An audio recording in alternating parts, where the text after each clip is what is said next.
Yo! Anton here with a real quick H3VR devlog for you. I've spent basically the past week doing pretty much nothing but bug hunting and bug fixing after our massive update last week that included a migration to Unity 5.5. So I've tuned a bunch of stuff that I'm going to just go over real quick for those of you who've been affected by it or use those features just so that you can give them a try. I'm actually going to be pushing this patch at the exact same time as I'm posting this video, so you won't even have to wait if you want to jump in and see how things are working for you. So the first thing I'll work from big to small. So big fixes. Some of you may have noticed that especially one-handed firearms were really sort of lagging behind the hand. I fixed that problem. It related to, I basically condensed a bunch of things related to input polling, and accidentally in the process of doing that essentially introduced a one-frame delay, which ended up, because of filtering and other stuff, being quite much more than perceptually a one-frame delay. So that should be fixed now. Gun should be way snappier to the hand. A whole bunch of collision stuff related to Armswinger and Touchpad movement should be cleaner and more reliable, especially with Armswinger. That was crazy broken. I don't know what, I must have just had one little piece of math wrong, but it should be fixed now. In terms of the locomotion modes, I haven't had a chance to add options yet, so it's still just locked in one form, but I've changed a few of the defaults. I've slowed touchpad movement down, both the walk, run, and the sprint, as a number of folks have been telling me, especially the sprint was nauseatingly fast. Strafing, though, is a little bit faster, so you should feel a little less sluggish with the touchpad locomotion when you're moving side to side. Armswinger movement by default, instead of using the head forward, uses either the controller forward of one controller if you're only holding one button down, or an average of their forward vectors if you're using both. And I gotta say, I ripped on Armswinger movement in one of my recent update videos. And I gotta say, just changing it to controller forward makes me love it much more. I just played about 20 minutes ago, played a whole bunch of meat grinder with it, and the ability to look forward and sort of go like this, and just the fact that you don't have to mess with the touchpad at all, actually makes it surprisingly clean for a mode where you have to have all sorts of objects in both hands. So I think I'm going to be using it from now on. You can't walk backwards easily when fighting robots, but I can deal with that. Auto dehead glitching system now only is enabled when you're in touchpad and Armswinger mode, as those are the only ones you can fall anyway. I did this primarily because of the fact that there were many situations where someone would go to teleport, and because of where you landed, you slightly intersected or passed through a piece of geometry, and it would sort of like glitch lock you. So it's disabled for now. If I come up with a more elegant solution later, I'll do it. I expanded the ground extents a little bit on the breaching prototype, just because a couple people were saying they were sort of falling off the edge if they were too far to the side after dying because they blew themselves up. So that's been taken care of. In terms of, and the last big thing is I accidentally had been double applying some screen space anti-aliasing due to messing up a prefab update. So the whole game should look sharper now after this patch. Let's see, what else? Really long requested, especially for those of you who are really tall or really short, the item spawner can now be dragged vertically. So basically you'll notice these little green triangles on the corners of the main pad for it. Just grab one of them and raise it up and down, and you can adjust it however you see fit.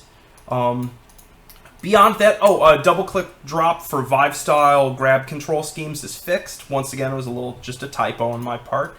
I fixed a couple things about the M79. I have not fixed the grenade size, which, thank you, despite the fact that I had a little bit of an e-argument at one point with, Countess Heart Call over the size of the M79 grenades. I was wrong about the size. You were right on them. I haven't fixed them yet because I actually have to remodel the grenade, but while futzing with it, I actually just fixed like 3 or 4 things related to the M79. So the shots now correctly collide with the environment. It has a proper fragmentation payload, like the frag grenade. It has a, let's see, it's a foregrip trigger radius was tweaked, and the spring tension is no longer ridiculous. So it's just, it works way better all around. So give it a shot, especially if you haven't played with the M79 for a while, because it just felt glitchy and bad. Rolling block handgun now no longer instantly fires if you've cocked the hammer and then are picking it up with the grab laser. Some miscellaneous firearm round display issues fixed. Yeah, just a couple other, spawn lock speed loaders now no longer can have their rounds loaded into the revolver. You have to unspawn lock them to do it if it's in your pocket. So otherwise it was just causing all sorts of weird glitches. So yeah, so that's about it for now.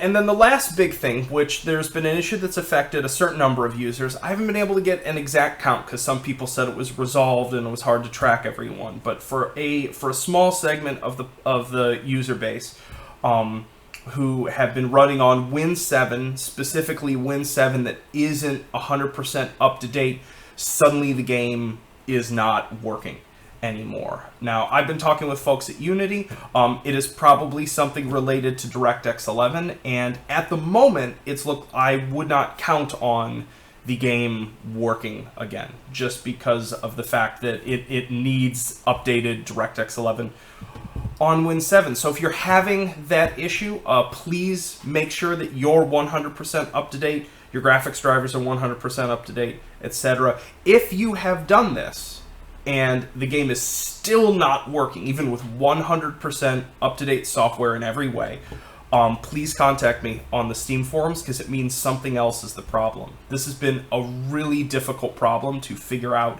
what's going on, because other than the folks I've talked to on the Steam forums, have been unable to reproduce it. So if you're having what's called the main menu glitch, which is basically where the game launches, doesn't show up in the headset, shows up on the screen, and your view is right at ground level on the monitor, and it doesn't respond in any sort of way, please let me know.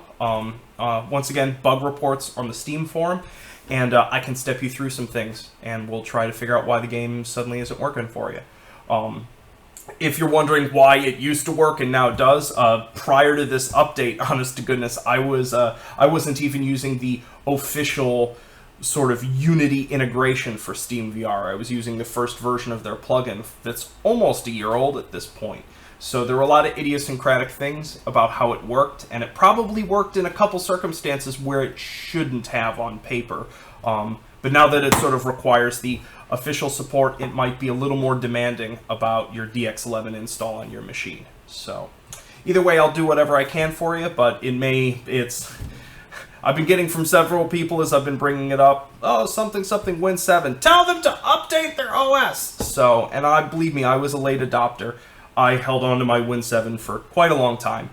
But with VR stuff, I definitely think the update is worth it. It is snappier and more stable. Whew, my goodness. As you can see, I'm a little over-caffeinated at the moment. As I've been working through all of these various bugs. There's probably going to be a couple more things that I haven't mentioned, because it's like 4 o'clock now, and this will go live at 6, so I'm just going to continue working along, fixing little stuff here and there. As always, if you run into any problems with the latest update, let me know. I'm just trying to make sure that 100% of what needed to happen with the migration here went correctly and didn't introduce new problems, so that I can get back to working on new content. So, hope y'all are having fun, and yeah, I'll talk to you next week. Peace.